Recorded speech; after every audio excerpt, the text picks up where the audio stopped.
Hello, Earth Signs, and welcome to your daily focus tarot for Thursday. So, we have the Prince of Cups. Now, Prince of Cups, he could be, inspiring action.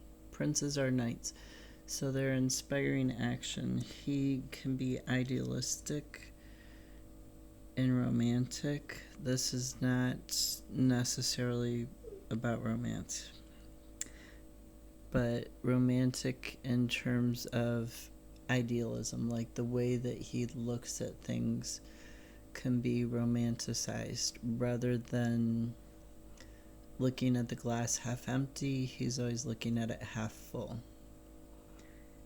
even when that's unrealistic. So this can be talking about a conflict between what you feel in your heart and your need to take action, and that action being something that you don't really want to deal with, or you don't want to have to deal with it in the way that it needs to be dealt with. Okay, so we have the Ten of Wands here. And the Ten of Wands is clarifying this Prince of Cups. And this is talking about, it's talking about an oppression. It's a burden. It can be overwork. It can be stress. To me, this is about work. It can also be about competition. And the Five of Wands, sorry for the dog. The Five of Wands, this particular one, if you notice the shape they're standing in, it's a pentagram, right? So this Five of Wands, this can be about competition. It can also be about inner tension and inner conflict in terms of not just your spirituality, this particular Five of Wands, but also about things in the material world for you, about being able to feed yourself, to house yourself.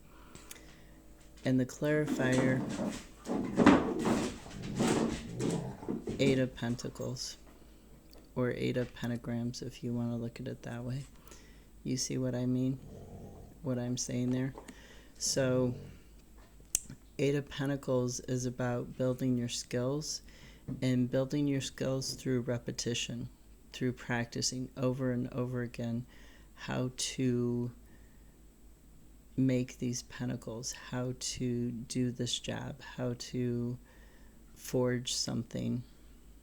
He's definitely forging between the soft metal of the gold and the hard rock and the metal of his tools, his hammer and his, I don't know what you call them. I want to say it looks like a pliers to me, but I don't think it is.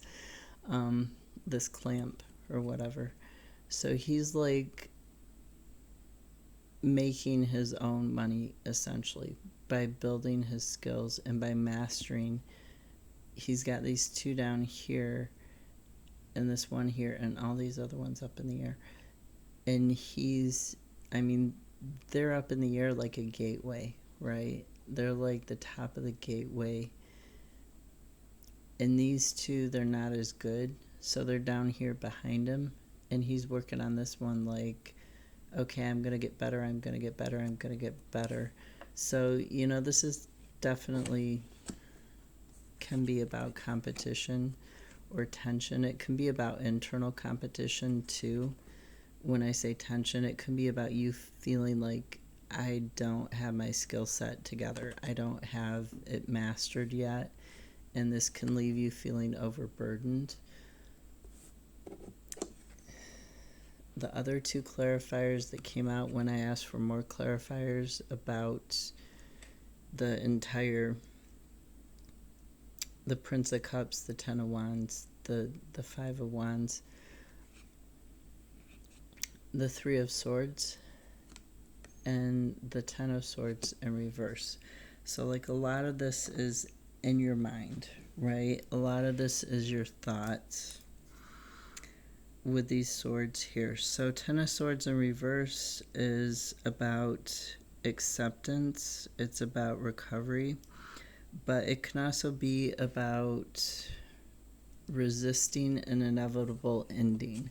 So, resisting an inevitable ending with this Five of Wands here, with this tension and this conflict being internal and not really being so much about competition with outside people for building your skills for a job. If this is an internal thing that's going on, that you feel you don't have enough skills, you're heartbroken over it, you feel like maybe you didn't get enough training at the job that you're at, and you're resisting this ending. You're resisting a renewal, you're not accepting it. And Three of Swords. So this can be talking about, the heartbreak. It can be rejection. It can be, this card can also, when you're talking about resisting an ending, but then you're also talking about this meaning hope sometimes, right? Meaning hope for the future, being able to drop this burden with this Ten of Wands. So if you're talking about hope with the Three of Swords and the Prince of Cups, this is the potential for transformation. This is like gaining wisdom from your suffering. It can also be talking about like deception and betrayal, much like the Ten of Swords in the upright. So we're going to look at the bottoms of the deck. And here we have Five of Wands at the bottom of the Druid Craft. This is talking about winning at all costs. This is also a card that can mean betrayal. And it's an entitlement card. It's, like I said, winning at all costs, which is entitlement. It's saying, I don't care about this guy. I'm going to beat him because I'm the best. I need to. And you'll notice that instead of stepping on eggshells, he's stepping on the sword. So he's cutting himself with his own thoughts. And these two swords, the one slung over his shoulder, the really broad sword, and this other sword, he's not holding on to either one of them with the hilt, right? He's holding on to them at the blade. Very foolish. He's going to get himself cut. I noticed some of the images in this deck, they do that. So this is, competition also, along with the Five of Wands, in internal tension, in betrayal, like the Three of Swords and the Ten of Swords. And then underneath that we have the Queen of Wands, which is talking about rebirth. It's talking about having the passion, having the strength, having this internal ability to build yourself from the ground upwards again. And the desire to do that. And then we have Eight of Pentacles from the other deck. So we have the skill building through the repetition and this improvement in skills. Whatever skill it is you're trying to build that has something to do with your material stability, your job, your house, your car, anything that gives you satisfaction. You'll notice the pentacles in this one, they're basically a shape embossed. The deck is embossed. The gold foil is an embossing, right? So it's basically put into the circle, but then in this one, the gold shape of the pentacles, he's pouring it. He's gone from pounding the shape in, pounding it flat into a circle like a coin, to making it into a decorative freestanding pentacle shape on its own. He's gotten more skilled at it. He's gotten more craftsmanlike at this.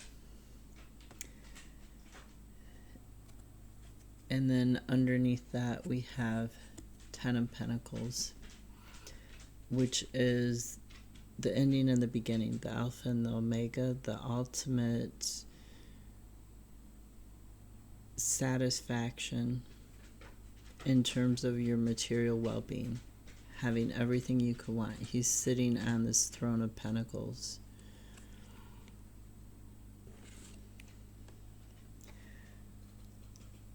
So the focus should be with these two Eight of Pentacles, continuing to build that skill in a freestanding way. Maybe it's not worth it to be in competition or to have this tension for yourself. You know, satisfaction is not always achieved by getting rid of the competition. It's not always achieved by any means necessary. The journey is just as important as the ending, right?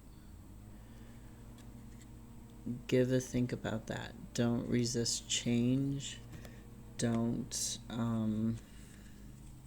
lower yourself to other people's standards to unburden yourself. Don't, betray other people just because they've betrayed you. That idealism is not a fault. It's not a negative. Don't let people take advantage of you, but don't lose that idealism. Don't lose that romanticism of life. Just keep focusing on building your skills. And don't let the negative stuff weigh you down. Have a good Thursday. I'll see you tomorrow.